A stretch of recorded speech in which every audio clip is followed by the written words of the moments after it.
vision really with the women's ministry is to bring about a godly culture where we are each other's biggest cheerleaders, where we encourage one another, where we are equally happy when one of our sisters is succeeding, as happy as we would be for our own selves. So tell me more about the Fearless Warrior Princess Women's Ministry. That is awesome. I love the name.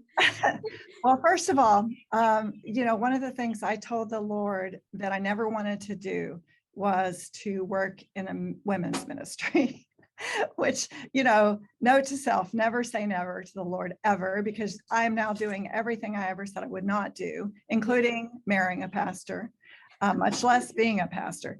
But I always felt growing up that girls could be catty, girls could be mean, girls were two-faced, and I never wanted to be involved with that. And so when the Lord began to speak to me about a women's ministry, it was pretty much a huge surprise for me. But like everything we do here at River of Life, it starts with the Lord speaking, and then we begin to take baby steps in obedience to what he has asked us to do.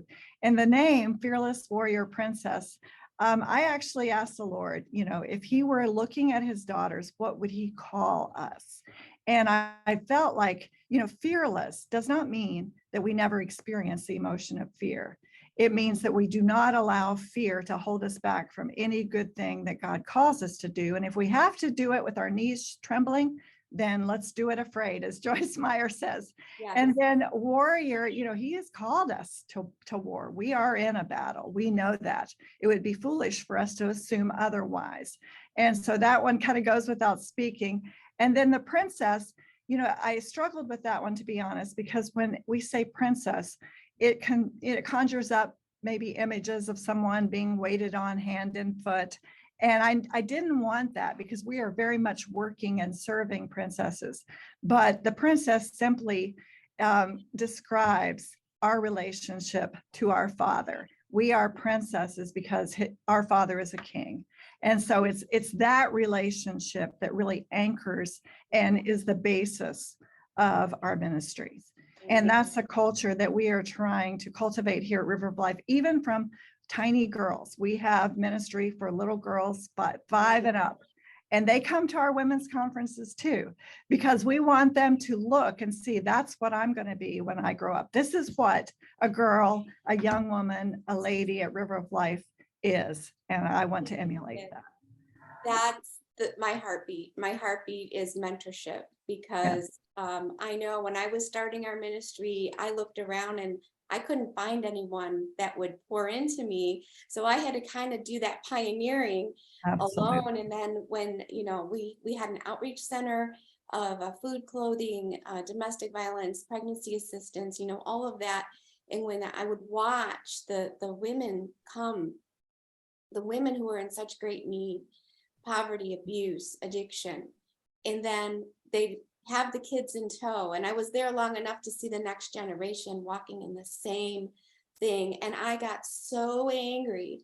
I said, God, enough. What can we do? And he said, we need to start with the littles.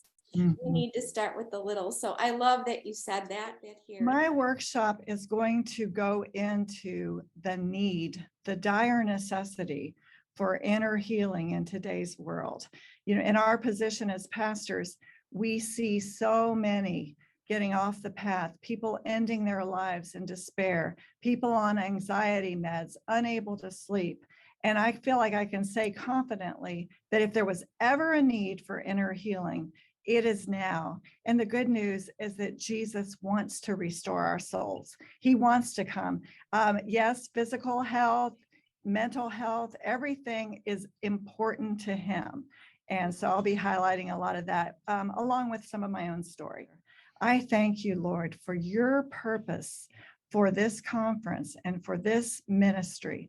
Lord, I thank you that every purpose that you have ordained will be accomplished and will be fulfilled. And we stand against any enemy attempts to try and derail that. And we say they will not prevail, but you will be victorious. Father, right now, I even see you drawing people from all over. Father, I pray that you would light a fire in our spirits, Lord, that we would contend for healing, for inner healing, for physical healing, for everything that you died for us to have. Lord, I bless this. We call it blessed because it was ordained and anchored by you. In Jesus' mighty name, amen.